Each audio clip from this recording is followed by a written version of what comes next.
여름에 장엄한 곡률들을 서서히 사그러지게 하시는 하나님의 섭리가 우리의 처량한 시절과 마음들 가운데도 임하시길 안녕으로 인사합니다.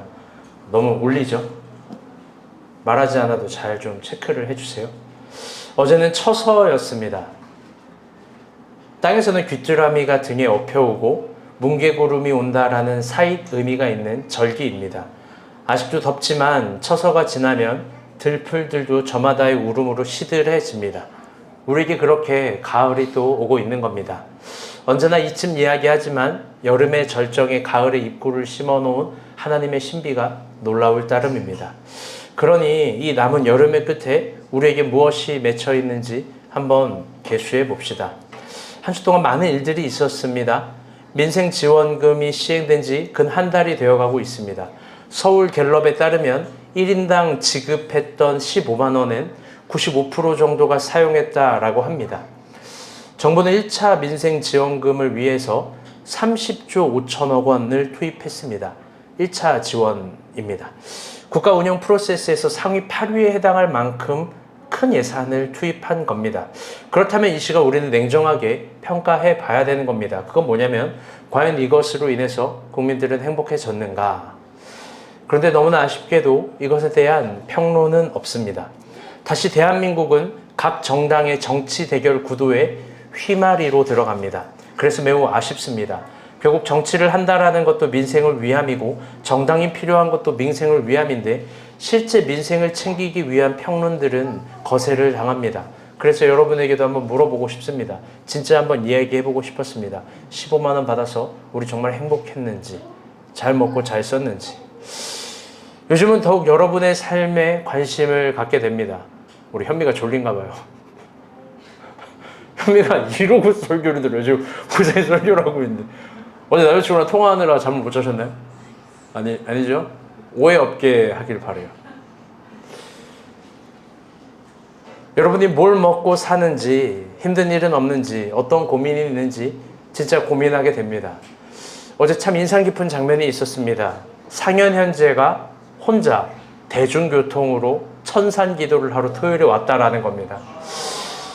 저는 그가 히즈보울에서 샐러드를 먹고 있길래 은비는 어디 갔어? 물어보니까 목사님 저 기도하러 혼자 대중교통 타고 왔어요 라고 하는 거예요.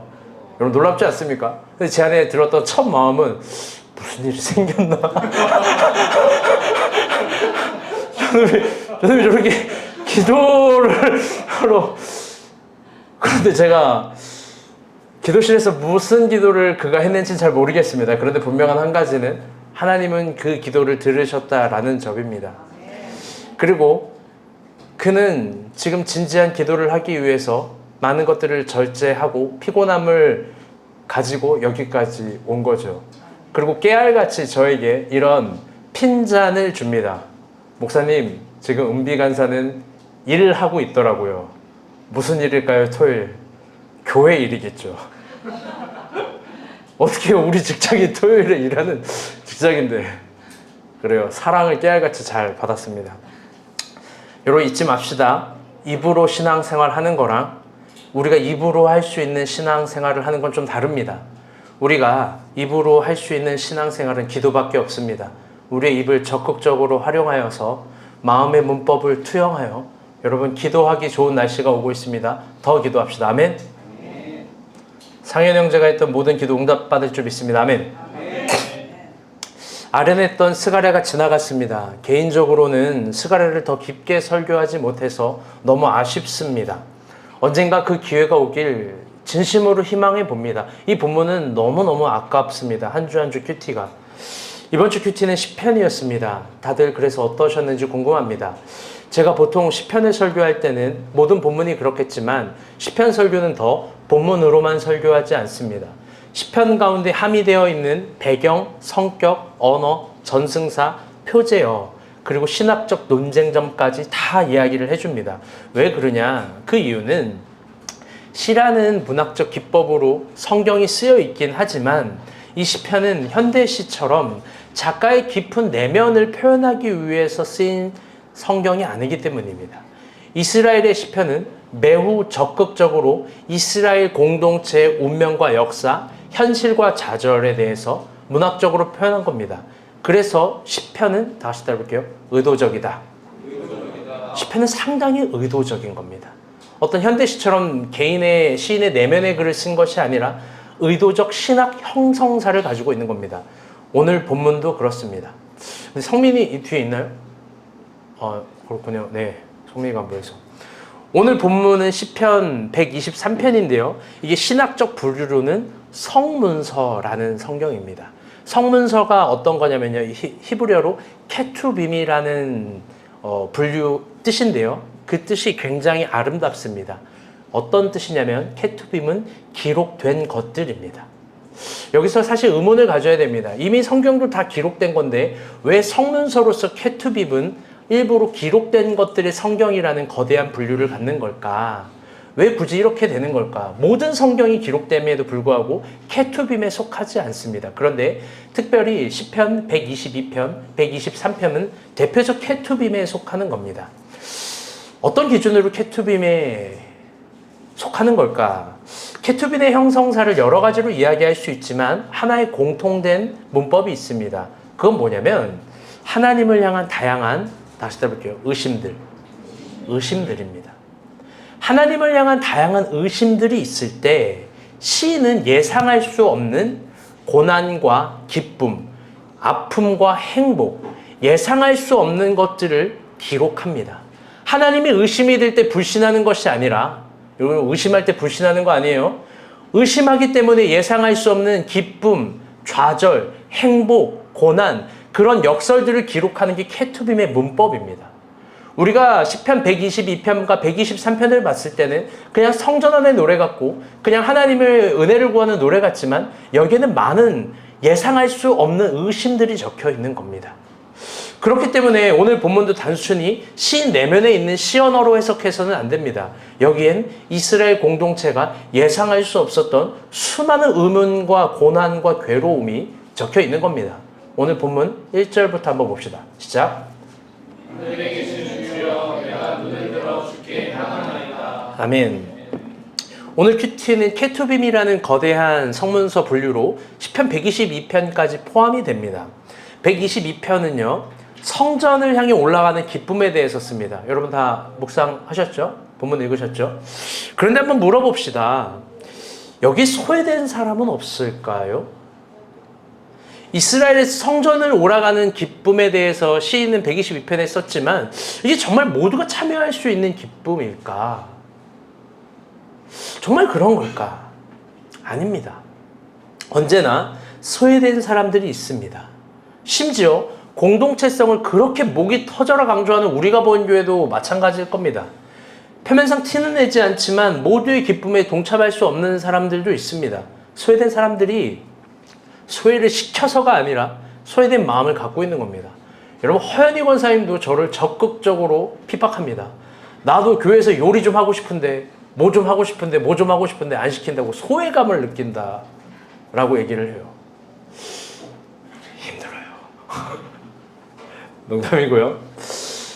우리가 본 교회도 있죠. 모두의 기쁨에 동참할 수 없는 사람들이 있을 겁니다. 소외시켜서가 아니라 스스로 느껴지는 감정들입니다.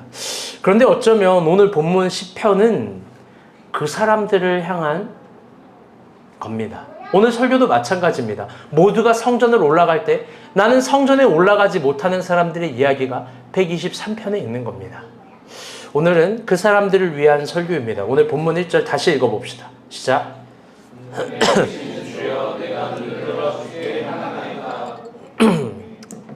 아멘. 본문 1절에서 그런 사람들이 하나님을 찾습니다. 그런데 그 첫 고백이 이럽니다. 하늘에 계신 주여. 여러분 이 문장에 대해서 어떻게 생각하나요? 우리는 이 문장에 대해서 미사역으로 접근합니다. 그냥 기도할 때 있는 흔한 문장. 교회에 너무 많이 들어서 감동조차 되지 않는 아주 평범하고 권태롭고 남루한 문장들. 그런데 이 고백은 정말 어쩌면 이 고백은 구약에 있어서 가장 위대한 신앙 고백을 가지고 있는 표현입니다. 그 이유는 성전에도 못 올라간 시인이 감히 이스라엘의 하나님, 곧 하늘에 계신 하나님을 에레카로 부르기 때문입니다. 이 에레카라는 게 뭐냐면요. 단순히 보면요. 하늘에 계신 주여, 이 주여가 에레카인데요. 이걸 문법적으로 파싱을 하면 관계대명사가 됩니다. 그래서 관계대명사 1인칭 단수가 붙게 되는데요. 번역하면 이렇게 되는 거예요. 하늘에 계신 나의 당신, 나의 주님. 그래서 하늘에 계신 나의 주님, 나의 당신께 이렇게 이야기한다라는 거예요. 내가 눈을 들어 주께 향합니다. 물론 국어 성경으로도 그게 보이지만 히브리 성경은 더 적극적인 1인칭이 포함된 문법입니다. 뭐냐면 에트 에이나이 나사티, 번역하면 에트 에이나이는 뭐냐면 아인이 눈인데요. 내가 나의 눈을 들어 내가 당신을 봅니다. 즉 한 절에 하늘에 계신 나의 당신, 나의 주님, 내가 나의 눈을 들어 내가 당신을 봅니다. 나라는 표현을 3-4번을 강조한 겁니다. 감히 이스라엘의 그 하나님을 하늘의 하나님이라고 말하는 것 같지만 사실 그 하나님 내 하나님이잖아요. 하나님 내 거잖아요. 근데 내 하나님을 내가 눈을 들어 내가 당신을 쳐다본다라고 이야기를 하는 겁니다. 사실 시인이 한 개인으로서 이스라엘의 하나님을 그 당시에 이렇게 표현하는 건 상상할 수 없는 문법을 파괴하는 겁니다. 이 예의와 범절을 벗어나는 범위인 겁니다. 그런데 주기도문이 아름다운 이유도 여기 있습니다. 주기도문의 첫 구절도 뭐죠? 하늘에 계신 우리 아버지요. 주기도문 역시 이런 케투빔으로 고백하는 겁니다. 하늘에 계신 우리 아버지. 똑같이 이 시편 123편을 차용한 거예요, 예수님이. 그리고 무엇보다 성경에서 가장 아름다운 케투빔이 적혀 있는 게 있습니다. 그건 최초의 케투빔인데요. 바로 하갈이 하나님의 이름을 직접 지어주는 역설, 의문스러움입니다. 아주 충격적인 일입니다. 창세기 16장 7절 13절입니다. 시작. 6절부터 볼게요. 다 같이 읽어볼게요. 시작.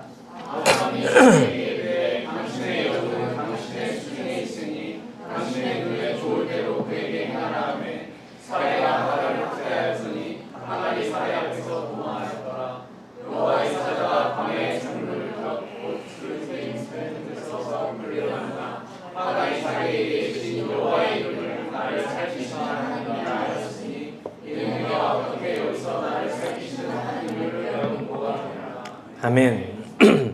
저를 아는 분들은 알겠지만 성경에서 제가 제일 좋아하는 장을 하나 뽑으라면 저는 언제나 창세기 16장입니다.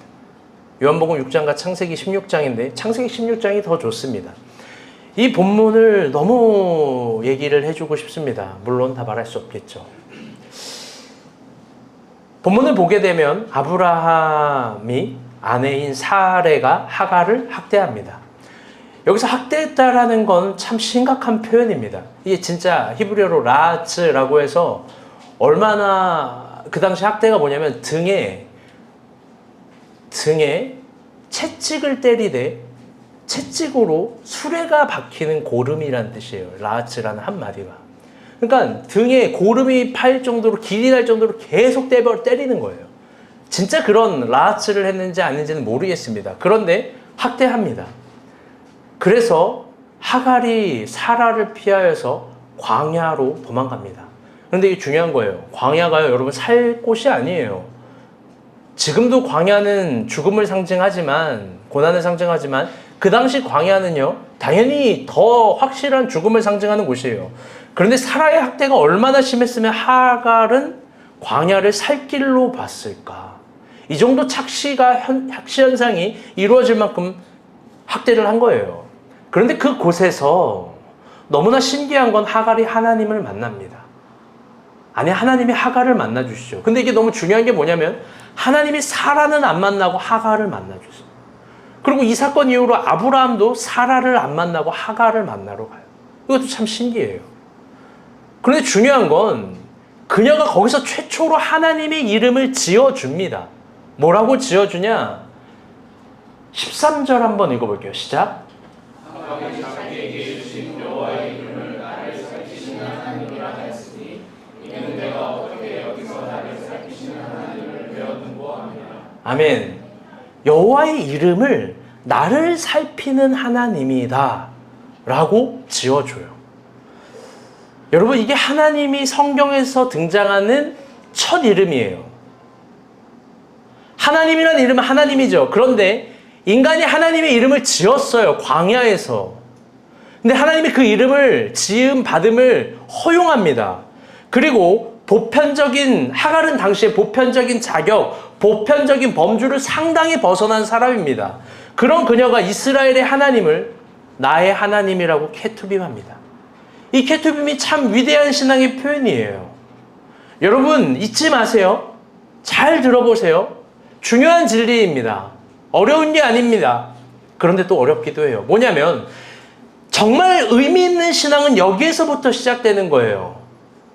우리가 성경에서 읽고 부르는 하나님이, 저 3차 텍스트의 하나님이 1차 독자인 나의 현존하는 하나님이라는 사실. 여러분 믿습니까? 여러분, 왜 3차냐면요. 존재하는 하나님과 그 존재하는 하나님을 만났던 성경의 사람들은 2차. 그들의 고백을 읽은 우리는 3차. 그런데 그 수많은 몇천 년 동안에 있었던 그 3차적인 존재가 아니라 그 하나님이 나의 하나님이라고 부르는 케투빔. 여러분, 의미 있는 신앙, 위대한 신앙은 여기에서 시작되는 거예요. 사실 이게 단순해 보이지만 전혀 단순하지 않는 굉장히 비밀스럽고 어려운 거예요. 왜 그런지 알아요? 다들 타인에게서 역사하는 하나님은 보지만 나에게 역사하는 하나님은 못 보니까. 그래서 어려운 거예요. 다들 어떤 사람들에게 역사한 하나님은 참 하나님이라고 생각하고 오늘 내 현실 가운데 있는 하나님은 그 하나님이 아니라고 생각하니까. 여러분, 하나님 동일합니다. 아멘?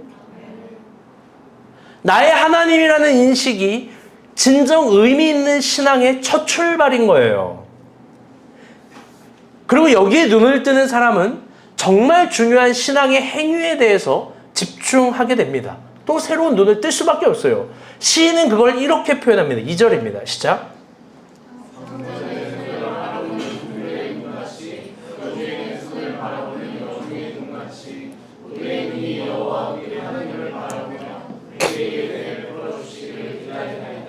아멘. 여러분, 상전의 손을 바라보는 종의 눈, 여주인의 손을 바라보는 여종의 눈 한번 생각해 봅시다. 여러분, 시인의 이 표현을 행위 자체로만 묵상하면 이거 좀 굴욕적인 행동 아닐까요? 여러분, 강아지 키워봤어요? 강아지? 하긴 여기 키우고 있죠. 저도 개 2마리를 키웠어요.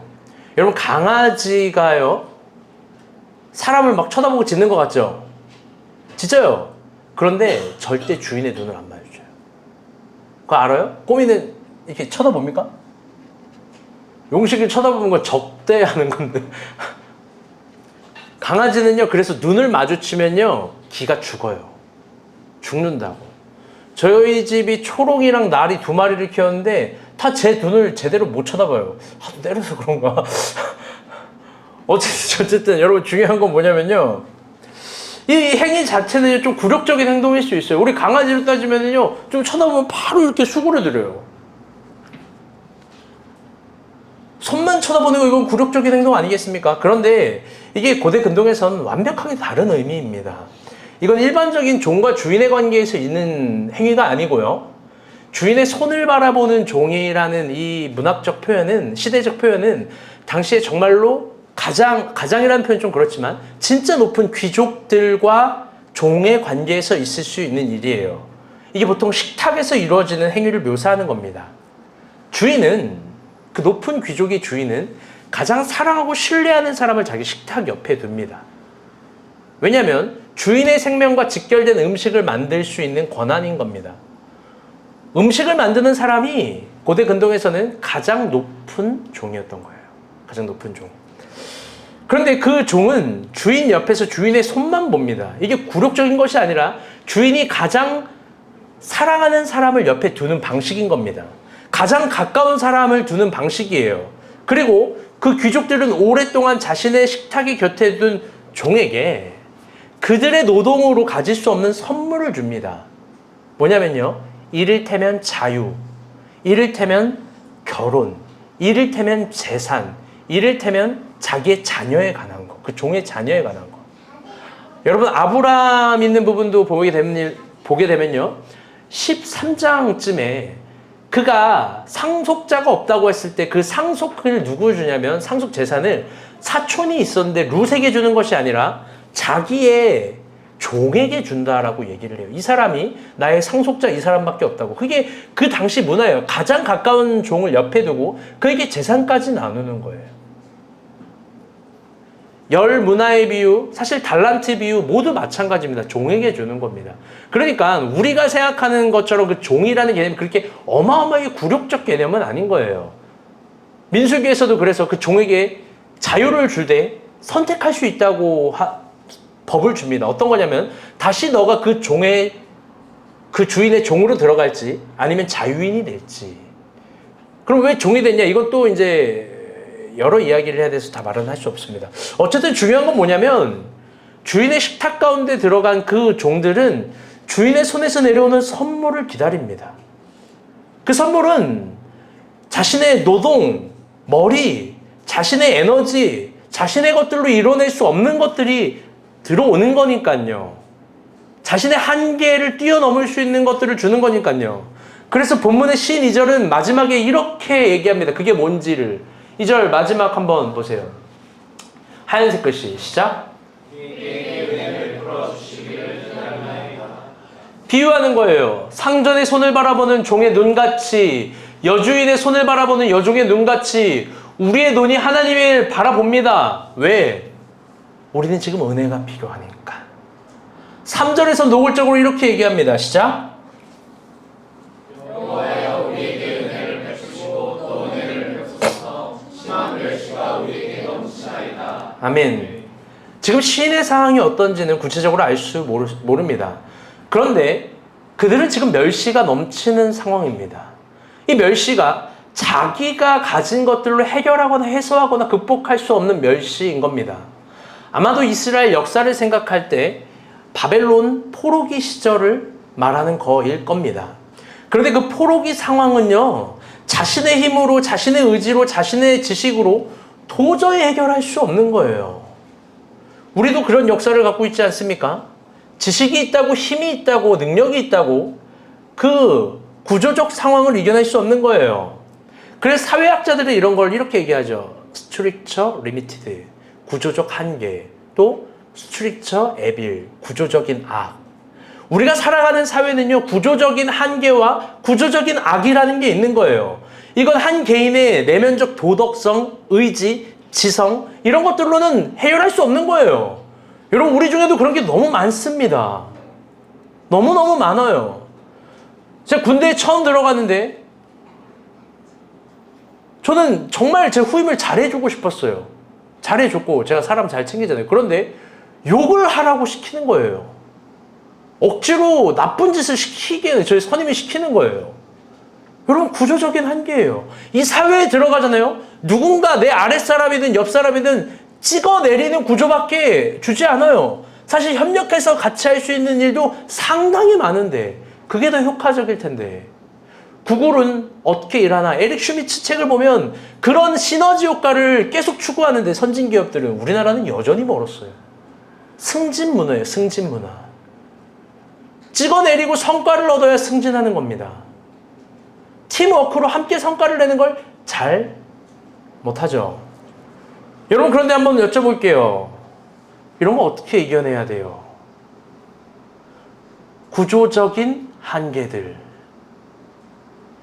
구조적인 한계들 도대체 어떻게 이겨내야 되는 거예요? 결론적으로 시인은 하나님의 선미를 택합니다. 그게 뭐냐? 본문 나와 있는 그대로예요. 하나님의 은혜를 구하는 거예요. 그런데 은혜를 구하되 이 시인은 역설적으로 이렇게 얘기하는 거예요. 은혜를 3번, 4번 구하는 거예요. 은혜를 주시기를 바라고 주시기를 바라고 주시기를 바랍니다. 2절, 3절 연속으로 1절은 단수 표현, 2절, 3절은 복수 표현으로 계속 은혜와 은혜들을 구합니다. 라고 적극적으로 얘기를 합니다. 한 번 구하는 것이 아니라 반복으로 합니다. 왜? 시인은 경험상 이스라엘의 역사를 바라보건 아니면 직면하건 은혜는 구조의 한계 속에 있는 인간에게 적극적인 대답이 될 수 있다라고 믿는 겁니다. 여러분들 진짜 믿습니까? 여러분 잘 생각해 봐요. 여러분이 가진 걸로 뭘 그렇게 많이 매번 이길 수 있겠어요? 만약 지금까지 우리가 이겨왔던 것이 하나님의 은혜라고 고백할 수 있다면 앞으로도 우리가 적극적으로 구해야 되는 건 하나님의 은혜입니다. 아멘? 그런데 비극이 여기에 있습니다. 머리가 안 좋은 사람이 머리를 쓰려고 하는 것 같이 돈이 없는 사람이 허세롭게 돈이 있다라고 흉내내는 것 같은 비극입니다. 번역한즉 사실 은혜밖에 구할 수 없으면서 은혜도 구하지 않는다라는 거예요. 이게 진짜 크리스천의 비극이에요. 자신의 현 주소는 시인처럼 성전에도 못 올라가고 광야에 있는 하갈처럼 누구에게도 이해를 받지 못하는데 결국 은혜도 안 구해요. 은혜밖에 구할 수 없는데 은혜를 안 구합니다. 그게 슬픔을 넘어선 비극, 진실로 처참한 비극입니다. 설교를 이야기하면서 여러분에게 한번 물어보고 싶습니다. 여러분 최근에 어떤 은혜를 구해보셨어요? 한 번 정도 구하는 것이 아니라 어떤 은혜를 지속적으로 적극적으로 구해보신 거예요? 사실 우리가 적극적으로 은혜를 구하지 않은 이유는 이런 걸 겁니다. 잘 들어보세요. 은혜가 우리의 삶의 방향을 적극적으로 인도해 줄 수 있고 이겨내게 할 수 있다는 걸 사실 믿지 않는 거예요.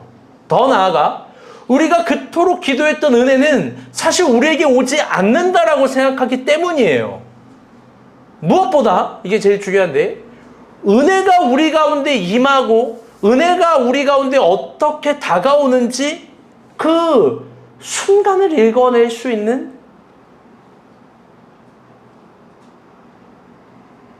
것이 없는 겁니다. 우린 그걸 몰라서 하나님께 불평하죠. 은혜를 안 주셨다고. 결국 불신하죠. 하나님이 나를 도와줬기나 했냐고. 이건 어떻게 봐도 무식하고 소위 싸가지가 없는 말이에요. 이건 평생 가족을 위해서 살아간 부모님에게 아버지에게 아빠가 나에게 해준 게 뭐야? 라고 하는 거예요. 운명입니다. 다들 한 번쯤은 했을 거고 들을 거예요. 한 사람은 10번 듣길 축복합니다. 웃으라고 한 얘기인데 아무도 안 웃네. 네. 여러분 기억합시다. 중요한 것도 한번 얘기해 볼게요. 진짜 신학의 기적을 경험한 사람들은 언제나 마지막 고백에 하나님의 은혜를 찬양해요. 그럼 그런 사람들이 무언가를 다시 시작할 때 언제나 제일 먼저 구하는 게 은혜예요. 그러니 오늘은 은혜라는 것이 얼마나 강력하게 힘이 있고 우리 가운데 어떻게 임하고 또 우리에게 어떻게 적극적 방향을 제시하는지 우리에게 그 은혜라는 문법은 어떻게 다가오는지 한번 봅시다. 아멘? 먼저 구조적 한계에 대해서 한번 이야기를 해보려고 합니다.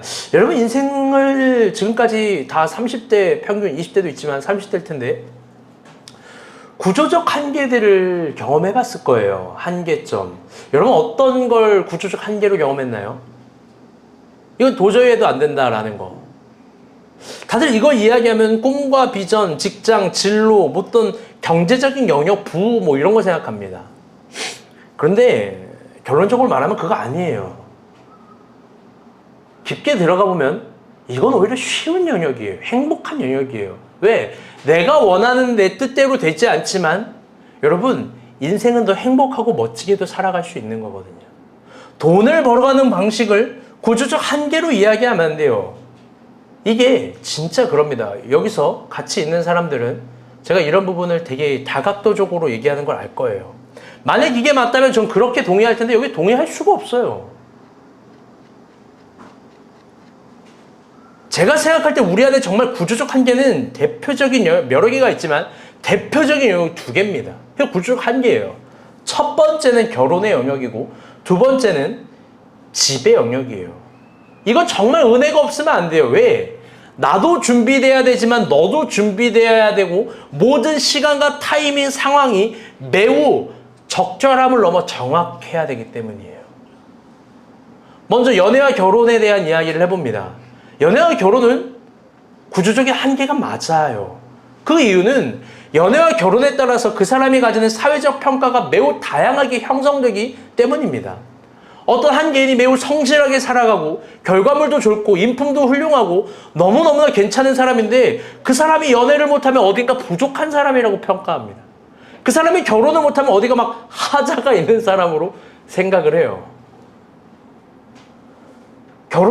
연애와 결혼의 유무로 내가 마치 루저가 된 것 같아요. 그렇게 사회가 평가를 해버려요. 구조적 한계예요. 난 너무나 행복한데 너 우울하지? 난 너무나 괜찮은데 너 뭔가 안 되고 있는 것 같지? 심지어 본인도 그렇게 생각해요. 잘 살아가고 있는 인생인데 연애와 결혼이 제대로 안 되면 내가 못 살아가고 있는 인생으로 해석이 돼버립니다. 여러분 이거 어떻게 극복할 수 있는 거예요? 어떤 사람은 그러더라고요. 죽어야 끝난다고. 자기가 다시 태어나지 않는 이상. 왜? 얼굴을 갈아엎어야 된대요.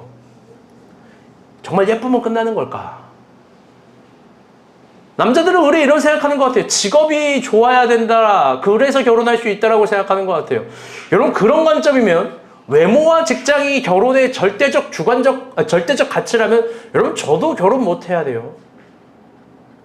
여기서 결혼으로 살아남을 수 있는 사람 많이 없어요. 여러분 그럼 여기서 은혜는 어떻게 구하는 걸까? 먼저 제가 이런 말을 한번 해보고 싶습니다. 이게 우리한테 진짜 필요한 설교예요. 아주 잘 걸렸어요. 여러분 너무나 웃긴 사회적 현상이 있어요. 그럼 뭐냐? 한 사람이 20대 때 보통 직장을 준비합니다. 그렇죠? 직장을 준비할 땐 사력을 다합니다. 정말 여러 가지 것들을 준비해요. 그 직장이 요구하는 조건에 따라 자신의 능력을 굉장히 많이 끌어올리고 향상시킵니다. 그리고 자신의 감정과 나쁜 습관 다 고쳐버려요. 뭐 어떤 사람은 MBTI도 고쳐버리고 혈액형도 고쳐버려요. A형인데 뭐 이거 회사에서 막 안 좋게 평가한다고 막 O형으로 막 써버리기도 하고 피도 바꿔요 막. 여러분 근데 한번 물어볼게요. 여러분 직장이 중요할까요? 연애와 결혼이 중요할까요? 지원 가서 어떻게 생각해요?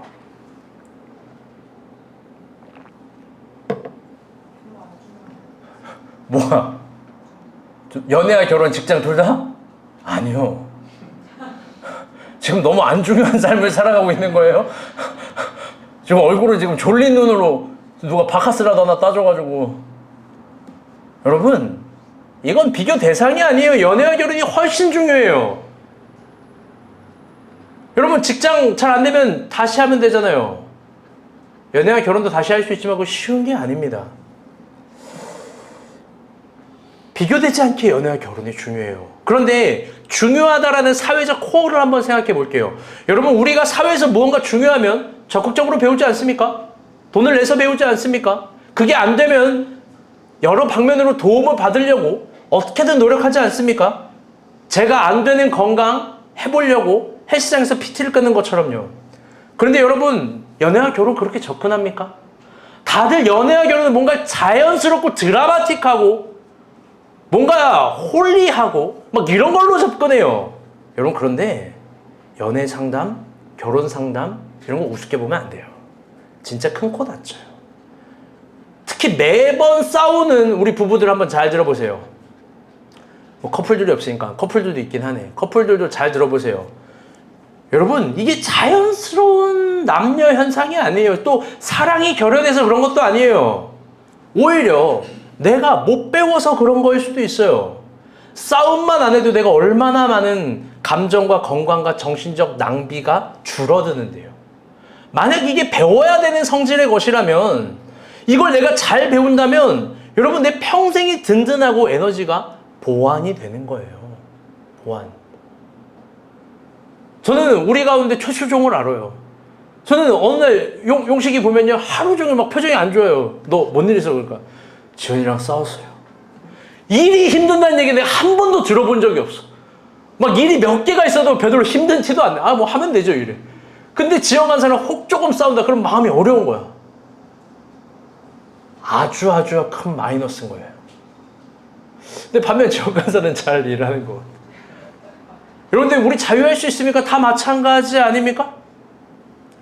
여러분 결론적으로 은혜라는 게 우리 가운데 어떻게 오는지 알려드릴게요. 그건 뭐냐? 이상한 말이 아니라 진짜인데 우리에게 크 썸이 있다라는 거예요. 농담이 아니에요. 아멘이 뭐 굉장히 지하 안반수 막 500m에서 터져 나오는 삼다수처럼 터져 나오네요. 여러분 정말이 농담 아니에요. 여러분 그 싸움 제가 뭐예요? 저 우리 교회 막내가 아닌 거예요. 그 썸은 우리가 구조적 한계를 만날 때 도움을 요청할 수 있는 아주 소중한 시간과 공간인 겁니다. 그러니 교회 막내라고 생각하지 말고 고민이 있을 때 주저하지 말고 배우는 거예요. 상담하는 거예요. 단 무료가 아니에요. 잘 들어요? 내가 중요하다라는 건 돈을 주고 배우는 거예요. 히즈볼도 마찬가지예요. 잘 들으세요. 히즈볼에서 무언가를 먹습니다. 돈을 내는 건 내가 품이 있거나 매너가 아니에요. 잘 들으세요. 돈을 내는 건 상식이에요. 여기서 뭘 먹고. 커스텀하게 상담받을 때도 진지하게 상담받을 거면 요금을 내야 되는 겁니다. 특별히 잘 들어보세요. 민정이 현미 이번에 커스텀을 통해서 연애가 성공했습니다. 제가 진짜 하루에 10번은 고백하고 10번은 생각을 해봐요. 이 둘이 연애하게 된 게 과연 둘의 실력인가? 물론 맞겠죠. 그러나 커스텀이 큰 도움 아니겠습니까? 여러분 이게 은혜예요. 은혜가 우리에게 오는 거예요. 이번 주에 저희가 간사 회의를 했는데 상현이 잠깐 귀 막고 들어봐. 은비 간사가 그런 얘기를 하더라고요. 나도 커스텀에게 선미팅을 했었어요. 상현이가 나도래요. 진짜 너무 웃긴. 그래서 회의가 안 됐어. 저도 선미팅에 나가서 커스텀 도움을 받았어야 되는데. 근데 은비 간사가 얼마나 나쁜 말을 했냐면 그날 저녁 늦게 새벽 1시인가 오래 회의했는데 상현이가 데리러 왔어요. 그쵸? 상현이가 데리러 왔는데 나도 근데 잘 들어봐. 이거 과연 은비 간사만 고백했을까? 연미도 아마 수백 번 이야기했을 거고. 어쨌든 여러분 잘 들어봐요. 그게 하나님이 우리를 사랑한다는 증거예요. 여러분 그게 은혜가 우리에게 오는 거예요. 은혜를 가치없게 여기지 마요. 은혜를 당연하게 생각하지 마요. 은혜를 받은 사람은 은혜를 갚아야 돼요. 밥이라도 진짜 한 끼 사줘야 되는 거고 선물이라도 줘야 되는 거죠. 잘했어요. 뭐 이번에 여기는 섭리팅인가 뭐 만들어줬다면요 더 잘하시길 바랍니다. 은혜에 조금 더 집중해 봅시다. 결국 은혜라는 게 뭐냐? 그건 내가 이겨낼 수 없는 한계가 있을 때 내 옆에 나를 돕는 어떤 사람들이 있다는 거예요. 내 옆에 내 한계가 있을 때 나를 돕는 어떤 도움들이 있다라는 거예요. 거기서 새로운 삶의 지표들이 날마다 생겨나는 거, 소망이 생겨나는 거, 여유가 생겨나는 거, 또 일어나 보게 되는 거. 여러분 그게 은혜예요. 그게 은혜가 오는 방식이에요. 여러분 그러면 그런 사람들은 왜 내 옆에 있을까? 그건 내 힘든 일을 대신해주고 내 똥오줌을 치워주고 내가 흘린 뭘 치워주고 있으려고 하는 게 아니에요. 은혜는 자동화 시스템이 아니에요. 사실 은혜는 적극적 변화를 요구해요. 은혜가 다가오는 문법은 뭐냐면 내 안에 있는 아집, 고집, 편집 이걸 벼러요. 그리고 버리게 합니다. 결코 모든 걸 나 대신 자동화 시스템을 해주는 게 절대 아닙니다. 그래서 하나님의 은혜가 무서운 게 뭐냐면 은혜 제대로 받으면 나를 변화시켜요. 나를 찌르는 거예요. 여러분 크썸의 은혜를 한번 생각해 볼게요. 그녀가요 웃고 있지만 아프게 말합니다. 제가 들었어요. 머리 스타일을 바꾸셔야 돼요. 옷을 바꾸고 입어야 돼요. 핑크한 건 너무 내가 좋아하는 스타일입니다. 여러분 막 자존심 상하지 않겠습니까? 근데 지는 핑크한 거 지금 이거고. 상대방이 좋아하는 스타일을 생각해 보세요. 상대방이 뭘 원하는지 관찰해 보세요. 내가 이쁘게 보이려고 하지 말고 상대방의 언어를 읽어보세요. 그러면서 자존심을 하나하나 차곡차곡 막 접어가는 거예요. 그러면서 적극적으로 한 가지씩 변해야 될 지점을 제시합니다. 이런 제시와 계시가 은혜가 다가오는 방식이에요. 여러분 다들 그런데 너무나 슬픈 건 뭐냐면 다들 은혜 앞에 오만해요. 은혜가 있는데 자신을 변화시켜 주려 하지 않아요. 오히려 은혜를 뭐라고 생각하냐? 자신의 방식을 동의해주는 하나님의 이해라고만 생각해요. 은혜를 그냥 이런 나다운 삶을 동조해주는 하나님의 안아주심이라고 생각해요. 너는 아무것도 안 해도 되고, 너는 변하지 않아도 되고, 그냥 너의 가능성을 늘 읽어주고, 안아주고, 위로해주는 게 은혜라고 생각해요. 교회가 아니면 설명이 안 되는 사람들이 성민 형제를 위해서 기도하고 응원하고, 과일도 보내주고 막 그럽니다. 내가 이번 주에 알아보니까. 여러분, 그게 은혜 아닙니까? 여러분, 히스보울이 정말 잘 이야기하는 게 있어요. 맨날 이래요. 모든 게 은혜죠. 교회에 감사해요. 사실 지독하게 지들이 고생해요. 그런데 실제로 여기에 있는 문법을 이렇게 해석하는 거예요. 아름답지 않습니까? 그러니까 절대 혼자가 아닌 거예요. 늘 함께 하려고 하고 뭐라도 하려고 하는 거죠. 이번 주에 참 윤희가 이쁜 말을 하대요. 뭔가를 하는데 자기가 공인중개사 합격한 게 합격한 2달 동안만이라도 이렇게 얘기했어요. 제가 열심히 했죠. 저 진짜 열심히 노력했죠. 근데 이번 달부터 이런 말을 하대. 하나님 은혜죠. 교회 사람들이 기도해 주셔서 그래요. 저 이렇게 돼서 감사합니다. 이 한마디가 하나님이 성경이 그렇게 달달 볶는 신앙의 문법이에요. 우리 인생에 또 하나의 구조적 한계가 있습니다. 바로 지배 문제예요. 여러분, 이거 어떻게 해결해야 돼요? 여러분, 진짜 돈을 잘 벌면 해결될까요? PPT 띄워주세요. 이게 잠깐 안 선명해서 안 보이는데, 여러분, 우리 중에 연봉 1억을 버는 사람이 없어요. 여러분, 연봉 1억, 2025년 연봉 실수령액인데요. 1억 벌어봤자 실수령액은 640만 원이에요. 진짜예요. 제 친구 중에 연봉 1억을 받는 친구가 있어요. 그 친구가 대기업에 다녀요. 막 어마어마하게 연봉 1억 됐다고 막 좋아하는 거예요. 그런데 실수령액을 공개를 하는데 그 친구는 왜 그런지 모르겠는데 회사 모두 있고 해서 640도 안 돼요. 그래서 사람들이 미치겠다는 거예요. 연봉 1억 되고 밥 사라, 뭐 술 사라, 뭐 커피 사라, 뭐 사라 다 산대요. 한 300~400만 원 사고 자기한테 한 200 남는 것 같아요. 결혼도 안 했어요, 그 친구는. 여러분, 물어볼게요. 연봉 1억으로 640만 원 정도 받을 텐데 이건 표준이라서 이거 이하 받을 거예요, 아마. 여러분, 이걸로 집을 살 수 있을까요? 집을 이사 갈 수 있는 거예요? 단순 계산으로 640만 원을 1년 모으면 6,400만 원, 10년 모으면 6억 4천, 전세값도 안 될걸요? 근데 진짜 순수하게 다 모을 수 있을까요?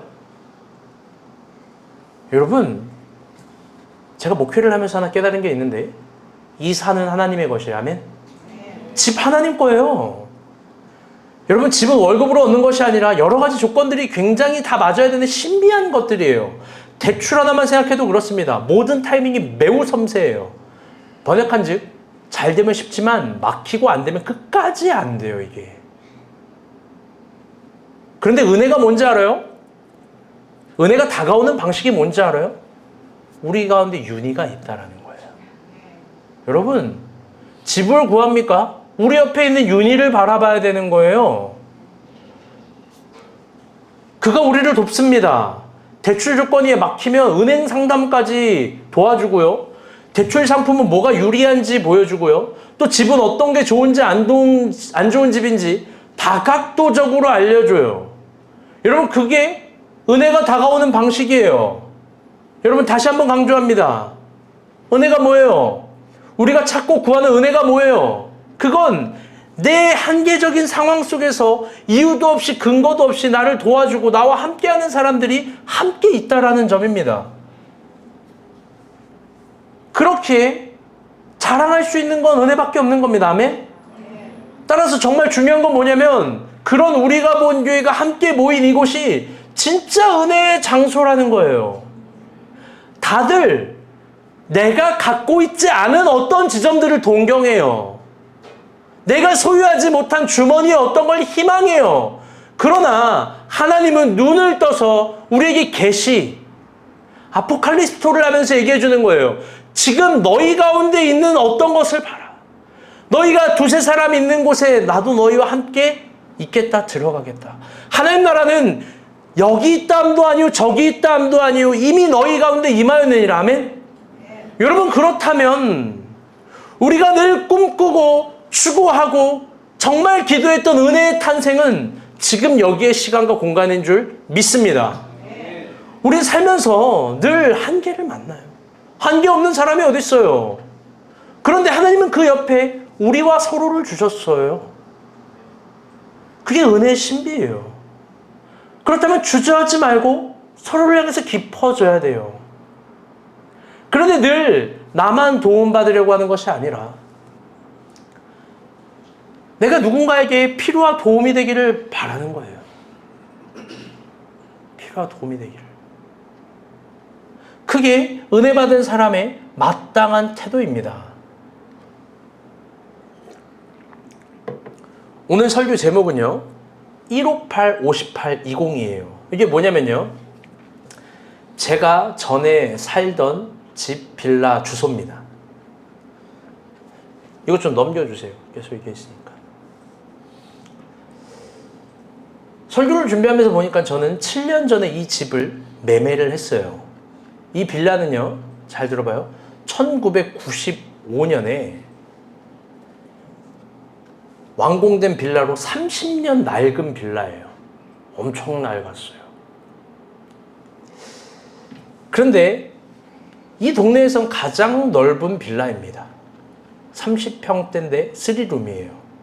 7년 전 제가 목회자로서 이 집을 매매한 이유는 역설적이지만 집을 욕심내지 않겠다라는 저의 의지였어요. 그런데 당시 이 빌라를 매매할 제 돈이 없어요. 이 집을 발견하긴 했는데 그때 어떻게 했냐, 저희 부모님이, 저희 어머니도 계시지만 미리 유산을 정리해 주셨고 대금의 반액을 채울 수 있었어요. 남은 반액은 어떻게 하냐, 가족은 알고 있겠지만 40년 대출을 설정했어요. 제 나이 70이면 갚아요. 이걸 지금도 갚고 있어요. 근데 이것도 목회자의 월급으로 갚는 건 쉽지가 않습니다. 그래서 기도가 많이 쌓인 집이에요. 그런데 그렇게 한 이유는 저는 정말 집을 살 생각이 없었으니까. 여기에 뭔가 얽매이기가 너무 싫었던 거예요. 내가 아파트를 안 살고 포기하면 행복할 텐데 이게 더 컸어요. 사역을 더 하지, 내가 선교를 더 하지, 여기에 뭘 내 삶의 집중력을 더 가질까. 여러분 알 거예요, 제 진심을. 그런데 아주 이상하게 동네가 재개발되고 이주해야 됐습니다.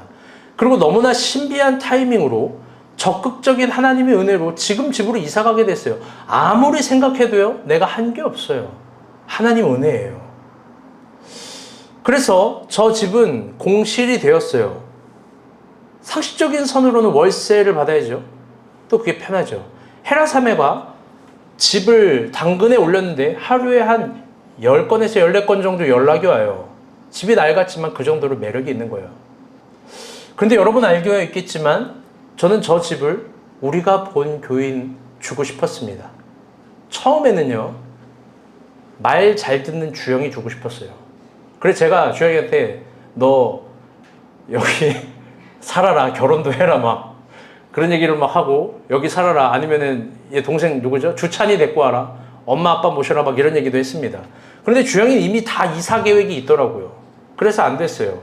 그 다음은 말 잘 들으라고 현미를 주고 싶었습니다. 우리 간사들 알 거예요. 현미 주겠다고. 그런데 그 사이에 현미가 도망갔어요. 진짜 도망갔어요. 우리 간사들 알잖아. 내가 얼마나 그게 황당했는지. 야, 그럼 저 녀석 줘야지. 이거 이제 광고 올릴 텐데. 그리고 올렸어요. 올리자마자 너무나 신기한 건 교회 온 지 3개월 정도 된 우리 학렬 형제가 믿음으로 도전한 거예요. 결론적으로 학렬 형제를 주기로 했습니다. 상식선에선 좀 어려울 수도 있는 거예요. 왜? 3개월 알고 지낸 사람에게. 이 집은 월세가 있습니다. 본래는 무료로 주려 했으나 사려 깊게 생각해보고 회의도 해보니 우리가 본 교회 모두를 위해서 월세를 받는 게 맞다라는 생각을 하게 되었어요. 그냥 사는 게 아니라 월세를 냅니다. 월세는 1000에 70입니다. 그런 이유는 확률형제가 1000에 70인 이유는 혼자 지금 사는 오피스텔이 1000에 60입니다. 그런데 아내 한 분과 딸 두 분이 더 오니 한 명당 25,000원씩 더해서 70이에요. 그런데 이 가격으로는요, 이제 중요한 얘기 할 거예요. 두 가지 얘기. 첫 번째, 이건 중요한 얘기 아니에요. 지금 이 가격은 신길동 기준으로 10평 1인 월세 내는 기준이에요. 저렴해요. 근데 이게 첫 번째 이제부터 중요한 얘기예요. 그런데 이 집에 어마어마한 단점이 있어요. 두 가지입니다. 첫 번째, 도배장판 확률형제가 직접 했습니다. 돈 많이 들었을 거예요. 두 번째는요, 계약 보장 기간이 1년입니다. 1년 뒤엔 나갈 수도 있어요. 본인은 아쉬울 수도 있는 거예요. 본인의 관점에서. 왜? 난 여기 도배장판까지 했는데, 지금 가족까지 다 데리고 왔는데, 1년 뒤, 1년밖에 못 살아? 물론 재개발은 끝까지 가봐야 알아요. 밀릴 수도 있고, 여태까지 밀리긴 했지만, 뭐가 어떻게 될지 모릅니다.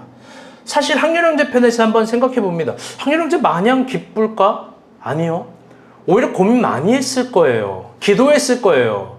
그 마음의 어려움과 아리들이 분명히 있을 거예요. 왜? 극복할 수 없는 단점이에요. 단점은 단점이에요. 그리고 나아가 그가 믿음으로 도전했을 땐 여러 가지 에너지들을 끌어올린 거예요. 가족을 설득한 거고 이야기를 한 거고 제가 들어보니까 잘 다니고 있는 학교, 초등학교 전학을 오는 게 여러분 그게 쉬워요? 잘 모르겠지만 전학을 올 때 저 가윤인가 시윤인가 초등학생인데 뭔지 모르겠지만 누구예요 큰애가? 이름 뭐예요? 우리 시윤이는 그 학교에서 가장 잘 나가는 친구예요. 그러니까 서울로 오는 게 얼마나 싫겠어요. 난 부산 짱인데. 그런데 지금 아빠의 꿈, 아니 더 정확하게 표현하면 아빠가 받은 은혜 때문에 가족이 지금 다 믿음으로 도전하는 거예요. 그런데 그 1년 뒤에 뭐가 어떻게 될지 몰라요. 분명히 그도 믿음으로 도전한 거예요. 괴로웠을 거예요. 그런데 그가 기도했던 은혜가 요구하는 방식, 그래서 도전해보는 겁니다. 그런데 그런 순종은 확률형제 잘 들으세요. 반드시 골리앗을 이겨내는 결과를 만들어요. 확률형제는 지금 그 링 안에 있어서 1년이 두려울 거예요. 이게 망하면 어떻게 되지 생각할 거예요. 그런데 저는 직감적으로 알고 있는 게 있어요. 이것만 맹신하면 우상이지만 은혜는 계속 무언가를 요구할 거고 결국에 확률형제가 생각지도 못한 방식으로 하나님이 주신 은혜들을 아름다운 결과물로 만들어낼 겁니다. 아멘? 그래서 제가 이야기를 하고 싶은 게 있습니다. 이런 중요한 단점이 사실 엄청난 하나님 은혜입니다. 은혜가 여기 있습니다. 어쩌면 그토록 구했던 기도의 열매들이 여기 있는 거예요. 제가 4가지를 정리해서 한번 이야기를 해볼게요. 잘 들어보세요. 첫 번째 레슨. 확률형제가 이 집으로 이사 오게 된 전반적인 인도하심을 보세요. 은혜가 우리 가운데 오는 방식, 크썸이 우리 가운데 있고 윤희가 우리 가운데 있고 또 우리 중에 누가 우리 가운데 있는 그 방식을 보여야 되는 거예요. 집 하나 문제 게임이 아니에요. 신앙생활은. 살면서 힘들 때마다 그걸 봐야 돼요. 뭐냐? 내가 단순히 돈의 문제로 오고 돈의 문제로 나가고 그런 차원이 아니에요. 돈으로 모든 걸 해결할 수 없어요. 제가 보니까 그래요. 모든 게 은혜죠. 아주 적절한 타이밍에 섬세하게 역사하는 하나님의 손길로 여기까지 와본 겁니다. 안정된 부산을 떠나는 겁니다. 확률형제가 우리가 본 교회를 선택했으니 우리도 역시 우리라는 관계 가운데 확률형제를 더 선택할 거예요. 잘 들어봐요. 1년 뒤 예를 들어서 뭐가 안 된다. 우리 옆에 부동산의 대가인 전윤이 있습니다. 무서운 도움을 줄 거예요. 저는 이 무서운 은혜가 이런 겁니다. 저는 우리가 본 교인에게 우리가 본 교인이라는 이름으로 이 집을 줍니다. 물론 무료 아니에요, 여러분. 오해하지 마세요. 값을 내시는 분이에요. 1년 뒤는 또 어떻게 될지 몰라요. 확률형제가 뭘 하고 있을지. 근데도 또 다양한 형태로 윤희가 도울 거예요. 오늘 윤희 얘기 여러 번 나오네. 도와야 되겠네. 최고의 선생님이 되기 위해서는 멋진 프로필이 필요하거든요. 그 프로필 사진은 우리 주영이가 도울 거예요. 학원을 차리잖아요. 그럼 학생들에게 간식을 주는 특별한 시스템이 생겨날지도 몰라요. 우리 지원 간사가 히즈보울 프로그램으로 돌릴 거예요. 학적을 만들어야 되거든요. 학적 프로그램 잘 다뤄야 돼요. 선아가 기간제 학생 교사예요. 오늘 안 왔는데 이 녀석이 이 설교를 들어야 되는데 우리 선아를 만만하게 보면 안 돼요. 10년간 학적 프로그램만 돌린 사람이에요. 불량 학생 재교육은 형주랑 상현이가 놓을 거예요. 교정. 어느 학생이 가만히 앉아서 90분 수학을 잘 듣게 될 겁니다. 여러분 또 더 많은 것이 있죠. 서로 투입하면서 도울 거예요. 왜? 우리는 학연, 지연, 사회연이 아니라 교회니까요. 여러분 너무나 아름다운 거 아닙니까? 우리 서로 그럴 수 있는 사람들 아닙니까? 아멘? 그러니까 학렬형제 한나자매도 우리가 본 교회 성도들을 깊게 존경하고 서로의 삶에 깊게 들어가길 바랍니다. 두 번째는요. 학렬형제 이제 뒤가 없어요. 이게 진짜 은혜예요. 단점이 아니라 여기가 광야입니다. 이제부터 진짜 기도하면서 하나님 앞에 승부를 봐야 돼요. 여러분 모르겠지만 왜 1년이 중요하냐면요. 지금 학렬형제에 있는 오피스텔은 등기부 등록이 안 됩니다. 그런데 지금 저희 집은 아무 이상이 없기 때문에 등기부 등록이 1년이 돼요. 1년이 실거주가 돼야 서울에서 대출을 받을 수 있어요. 대출 프로그램에 참여할 수 있는 거예요. 그러면 뒤가 없는 거예요. 이 1년 동안 강남에서 최고의 수학 선생님이 돼야 돼요. 아멘. 네. 여러분 가족이 지금 어마어마한 긴장감을 갖고 있어야 돼요. 부산에서 좋은 걸 다 버리고 서울로 오면 더 좋은 건데 사실 오는 겁니다. 그리고 진짜 1년 뒤에 집의 문제도 해결되고 그토록 꿈꾸고 바라던 학원의 문제도 차릴 수 있을지 몰라요. 사람 몰라요. 그게 불가능하다고 생각할 수 있어요. 1개인이라면. 그러나 우리는 그렇지 않다라고 믿습니다. 돈을 모아서 하겠다는 생각은 반드시 불가능해요. 제가 돈을 모아서 뭘 하겠다고 성공한 사람 거의 못 봤어요. 그냥 우구장창 순종으로 직립하면 가능한 겁니다. 실력을 넘어서 순종과 기도를 통할 때 가능할 겁니다. 아멘? 그래서 은혜예요. 저는 그래서 우리가 본 교회 지금부터 시작되는 학렬형제의 여정 1년이 하나님이 새롭게 그리는 1년이라고 확신합니다. 어쩌면 꿈꾸었던 모든 것들이 이루어질지 몰라요. 그리고 은혜는 반드시 한계를 도전하게 할 거예요. 더 개발하게 할 거고 더 적극적으로 나아가게 할 거고 더 도전하게 할 겁니다. 세 번째, 이 단점이 은혜입니다. 뭐냐? 교회가 가깝습니다. 할렐루야. 그게 은혜예요. 우리 모두 그거 하려고 어마어마하게 애를 쓰거든요. 우리 현미는 그거 하려고 지금 2년째 다짐만 하고 있어요. 농담이에요. 다짐하고 싸우고 다투고 애쓰고 근데 쉽지 않죠. 물론 저 녀석도요. 윤희한테 연락도 하고 뭐도 하고 합니다. 심지어 주영이는 그 사이에 말 버릇도 알려줘요. 형제를 만나기 전에 제가 곧 서울 올 건데요. 이러면서 형제를 희망 고문. 어쨌든 저쨌든 되리라 믿습니다. 아멘?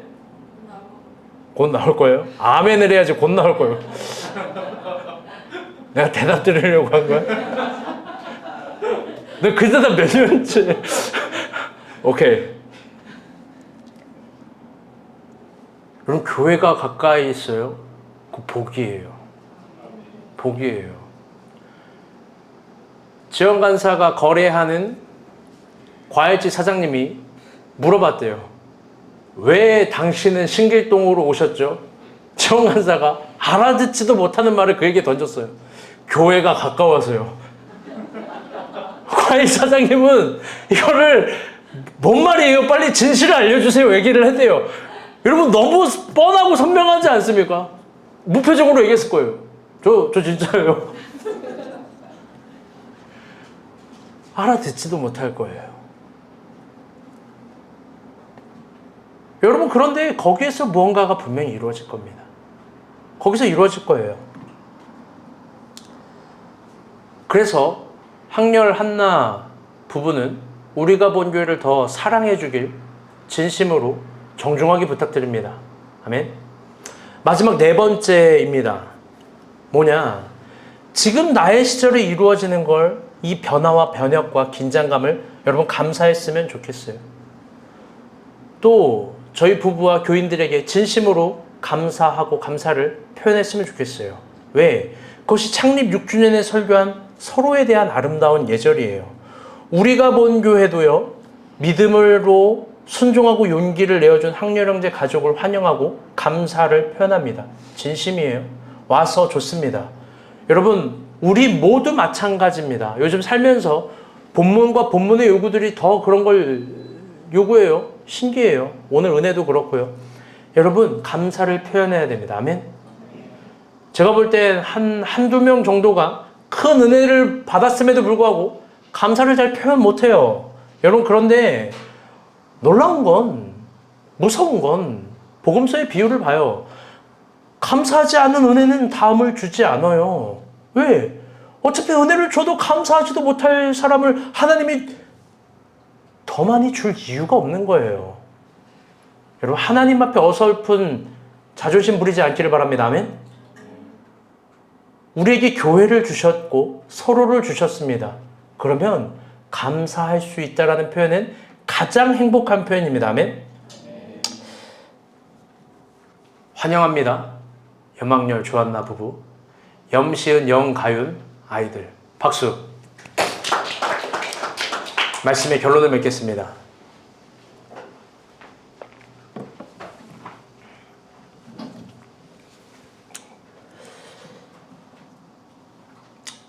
또 하나의 기적이 탄생하고 있습니다. 또 뭐가 어떻게 될지는 아무도 모릅니다.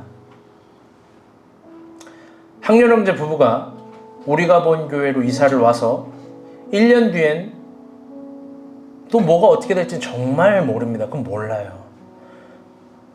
은혜가 우리에게 오는 방식을 크썸을 통해서 설명했지만, 윤희를 통해서 설명했지만 이거 진심입니다. 이게 은혜예요. 그러면 저 부부가 또 우리가 본 교회 어떤 은혜의 것들을 만들어내고 창조하고 열매 맺을지 아무도 모릅니다. 염가윤을 기대합니다. 영시초등학교로 갈지 우신초등학교로 갈지 모르겠지만 가서 학생을 한 20명 전도해 오는 거예요. 어른들도 못하고 이게 어려워요?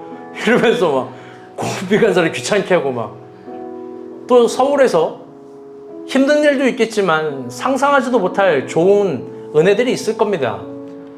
사실 광야 가운데 은혜가 있는 거예요. 한나자매 아주 좋은 일, 생각지도 못한 서울살이가 시작된 거예요. 감사하길 바랍니다. 정말로 감사한 은혜들이 우리 가운데 시작될 거예요. 기대해도 좋습니다.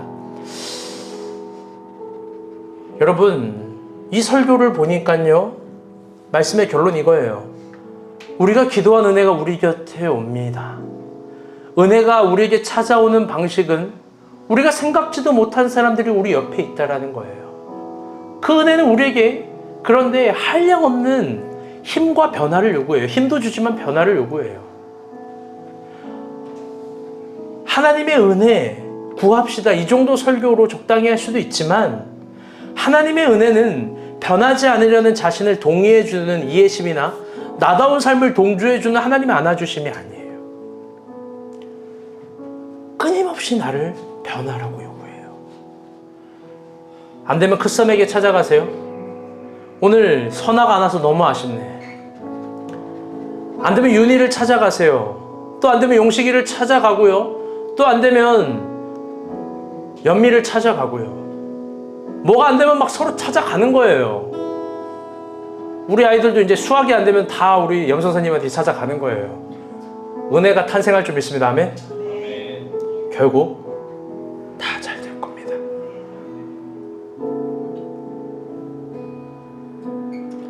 우리 기도합시다. 찬양 하나 부르고 기도할게요.